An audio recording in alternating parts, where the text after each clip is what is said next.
სალამი მეგობრებო, დაგიბრუნდით. ამ ვიდეოში გიჩვენებთ თუ როგორ ავაწყე ჩემი ახალი პირადი კომპიუტერი. ვიცი რომ გიყვართ აწყობების ვიდეოები და თან ახლა ნახავთ რა კომპიუტერი მაქვს ამ ეტაპზე. სხვათა შორის ამ კომპიუტერს უკვე ვყიდი, სულ რაღაც ერთი თვე რაც ავაწყე. რა თქმა უნდა, ბევრად უფრო იაფად გავყიდე, ვიდრე თვითღირებულება რაც იყო, იმიტომ რომ ცოტა მეჩქარება. ზოგადად კომპიუტერის აწყობა თუ გინდათ, შეგიძლიათ მომწეროთ, რა თქმა უნდა, ვაწყობ ისევ. Instagram-ზე, Facebook Messenger-ში ან თუ გინდათ Discord-ზე შეგიძლიათ მომწეროთ და ავარჩიოთ ერთად თქვენთვის ასურველი ნაწილები, ჩამოგიტანთ და აგიწყობთ კომპიუტერს და ვიდეოსაც გავაკეთებ კიდევ ერთს. სხვათა შორის გუშინ ვათვალიერებდი ძველ ვიდეოებს და აღმოაჩინე რომ ამ ვიდეოს გარდა კიდევ 9 ვიდეოს footage, ანუ ეს მასალა მაქვს გადაღებული, რომელიც არ დამიედითებია და არ შემომითავაზებია თქვენთვის და მიუხედავად იმისა, რომ ზოგი ცოტა ძველია, მაინც მინდა რომ დავაედიტო და არ დაიკარგოს და დავყრი არხზე.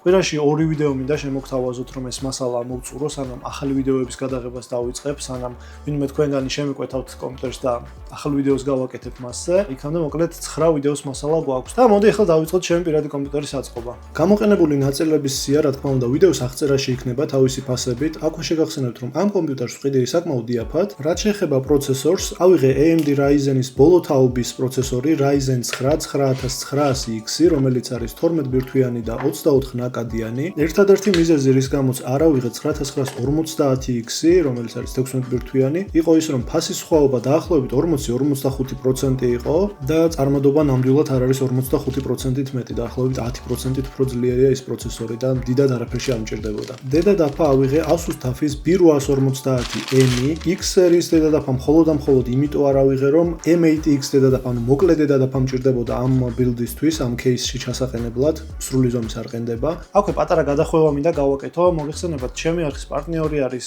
კომპანია Kingston-ი, რომელმაც გამომიგზავნა უახლესი PCI Gen 5 M2 ტიპის მეხსიერება, რომელიც არის უსწრაფესი ხალხო, 14700 მეგაბაიტ წამი აქვს სიჩქარე, რაღაც წარმოუდგენელი სიჩქარე არის, ენი დაუღწერელი. ამ სიჩქარის მიღწევა, რა თქმა უნდა, შესაძლებელი არის მხოლოდ ისეთ დედადაფებზე, რომლებსაც აქვს PCI Gen 5-ის მხარდაჭერა და რა თქმა უნდა, მხოლოდ ბოლო თაობის პროცესორებზე შესაძლებელი, როგორც Intel-ზე, ისე AMD-ზე. და რამდენადაც ერთი თვის წინ ავაწყე ჩემი კომპიუტერი, მაშინ არ მქონდა SSD და აწყობის მომენტში ჩავაყენე 2 ცალი Gen 4 Kingston Fury Renegade 500 GB-იანი სისტემისთვის და აი ეს 2 TB-იანი თავისი რადიატორით წინა კომპიუტერიდან გადმოვიტანე, ესეთ ფაილები მქონდა და ძალიან მარტივი იყო ამ ყველაფრის დატრანსფერება ძველი კომპიუტერიდან ახალში. შესაბამისად, კადრები გვაქვს წინა თაობის, ანუ Gen 4 თაობის M2-ის ჩაყენების. და ამ ახალ Asus-ის დედადაფებს აქვს ასეთი მარტივი ჩაცკაპუნების და დამაგრების ფუნქცია, შურბების გადაჭერას აღარ მოითხოვს, რაც ძალიან მაგარია. აქვე მეორე მეხსიერების მოდული გვაქვს 500 GB-იანი, იგივე Kingston Fury Renegade, რომელზეც სისტემა არის ჩაწერილი, ანუ Windows-ი. გადავიდეთ გაგრილებაზე,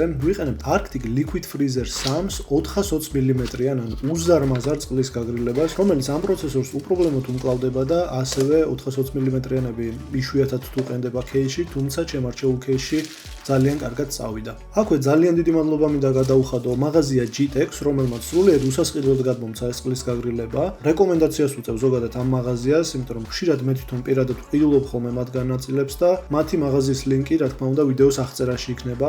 გადადით და ათვალიერეთ მათი პროდუქცია და მოკლედ რეკომენდაციას ნამდვილად უწევ ამ მაღაზიას და კიდევ ერთხელ ძალიან დიდ მადლობას ვუხდი. 5-დან ამოვიღე მხოლოდ ის სამაგრები, რომელიც გვჭირდება AMD-ის პროცესორებზე და დავაყენე წინასწარ დედადაფაზე და ხო ყველაზე მთავარი აქ პროცესორის ჩაყენება კინაღამ დამავიწყე დედადაფაზე. ამიტომ მოდი ჯობია პროცესორი ჩავაყენოთ ჯერ და შემდეგ გავაგრძელოთ გაგრილების სამაგრების დაყენება.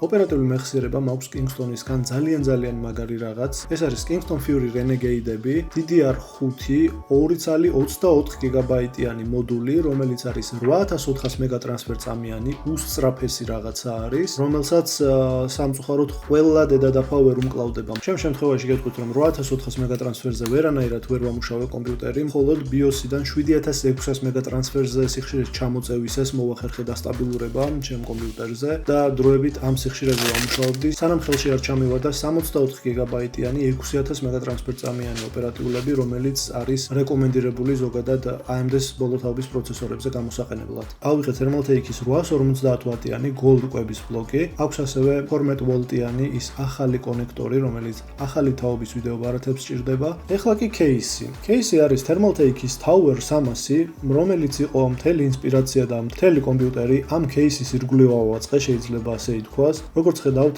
ეს ტიპის რაღაც 3D პრინტერის ვიზუალის кейსი არის. წინ აქვს 3 შუშის პანელი, სამივე ეხსნება, რა თქმა უნდა, უმარტივესად. გვერდებზე აქვს მეტალის პანელები თავისი მტვერის ფილტრებით, ესენი შეგვიძლია მოუხსნათ. ქვევითაც ეხსნება პანელები, მოკლედ ყველგან ეხსნება აბსოლუტურად პანელები. წინ ქვედა მხარეს დამატებით მოყვება ესეთი ამოჭრილი პანელი, რომელშიც შეგიძლიათ ჩააყენოთ ცალკე თერმალთეიქის მონიტორი, LCD მონიტორები იყიდება, რომელიც кейს არ მოყვება და ცალკე უნდა შეიძინოთ, სამწუხაროდ ამ ეტაპზე არ მაქვს ეს, ამიტომ დავაბრუნებ სტანდარტულ პანელს მოგვიანებით.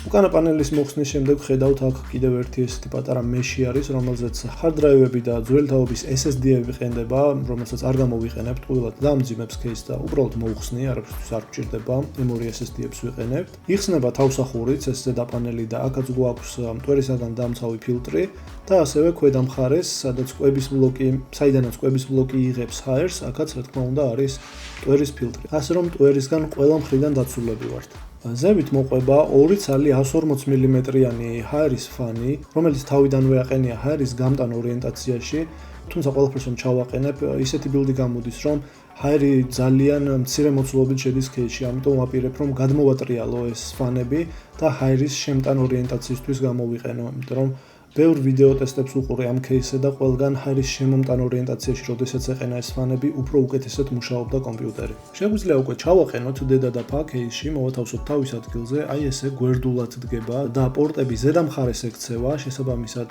ყველა სადენები ზედა მხრიდან უნდა შევაერთოთ, გაჩვენებთ შემდეგ უკვე აწყობილ კომპიუტერზე ეს როგორ გამოჩნდება. კვების ბლოკი ქვევით თავის განსაზღვრულ ადგილზე ყენდება, ესე შეგვიძლია შევაცუროთ, დავამაგროთ თავისი სამაგრით. წყლის გაგრილების რადიატორსაც აქვს თავისი ესეთი სამაგრი, რომელზეც უნდა დაყენდეს ჯერ რადიატორი და შემდეგ უკვე ამ სამაგრით ყენდება кейსზე გვერდიდან. აქვე თერმოპასტა წაუსვი პროცესორს და გადავანაწილე, მოხსენით პარკი გაგრილების ბლოკს და აი ესე მარტივად ყენდება პროცესორზე. და რა თქმა უნდა მოყვება თავისი RGB ხუფი, რომელიც მაგნიტურად ზევიდან ესეც კაპუნდება და ყენდება და ამ მაგნიტურ ხუფში არის ასევე VRM-ის ფანი, რომელიც საკმაოდ ხმაურიანია, მოდი ასე ვიტყვი, რომელიც უბერავს დედა და ფას და VRM-ებს აგრილებს. შემდეგ ძალიან ფრთხილად რადიატორი უნდა მოვათავსოთ, რადგან 420 მმ-იანია და უზარმაზარი არის, ცოტა გამიჭირდა ჩაყენება, რაღა დაგიმალოთ, ბევრი ვიწვალე, თუმცა როგორც მითითებული იყო სპეციფიკაციებში, ეტეოდა და მოკლედ ჩავატიე. აქვე ის უნდა გავითვალისწინოთ, რომ Arctic-ის რადიატორები ზოგადად ბევრად უფრო სქელია, ვიდრე სხვა ბრენდების, თუმცა როგორც ხედავთ, მაინც ჩაეტია. ვიდეო ბარათი როგორც გითხარით, RTX 3080 მაქვს და ამას ჩავაყენებ, MSI Gaming-ის ტრიო არის, გვერდულად ყენდება, ანუ ზევიდან ქვევით არის ჩამოკიდებული, შესაბამისად არც დაღუნვა არ ემოქრება, ზევიდან ქვევით კიდია და ძალიან ლამაზად და ესე არხეინად არის თავისთვის. შეგვიძლია უკვე გვერდიდან მივაყენოთ ეს პანელი თავისი მტვერის ფილტრით და უკვე დავიწყოთ მოკლედ პანელების დაყენება კომპიუტერის ირგვლივ. აი აქაც უკან მინდა გიჩვენოთ, რომ შესაძლებელი არის 2 ცალი 180 მმ-იანი ფანის დაყენება, ჰაერის გამომტან ორიენტაციაში აყენებენ ხოლმე ძირითადად, თუმცა დიდად არაფერს არ ცვლის, როგორც უკვე გითხარით, რადგან გვერდულად აყენია დედა და ფა, აი ზევით ექცევა ეს პორტები და აქ უნდა გავიყვანოთ ყველა კაბელი და მხოლოდ ამის შემდეგ შეგვიძლია დავაყენოთ ფანები, სხვანაირად ფიზიკურად არ გამოვა და იმის შემდეგ უკვე თავსახურის დაყენებაც იქნება შესაძლებელი. ამიტომ კაბელების შეერთება წინასწარ გიწევთ. დავაყენოთ სამივე შუშის პანელი და თავსახურიც დავაფაროთ და ჩავერთოთ კომპიუტერი, ნახოთ როგორ მუშაობს და ნუ რა თქმა უნდა ჩაირთო და დამეთანხმებით ულამაზესი რაღაც გამოვიდა.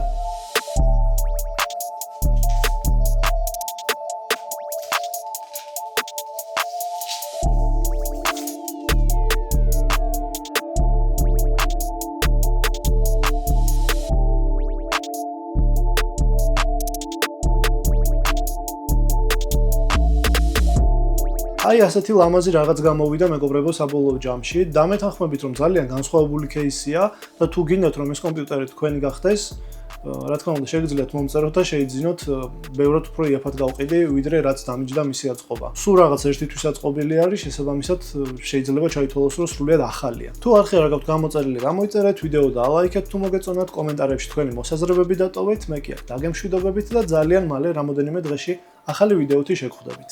დროებით.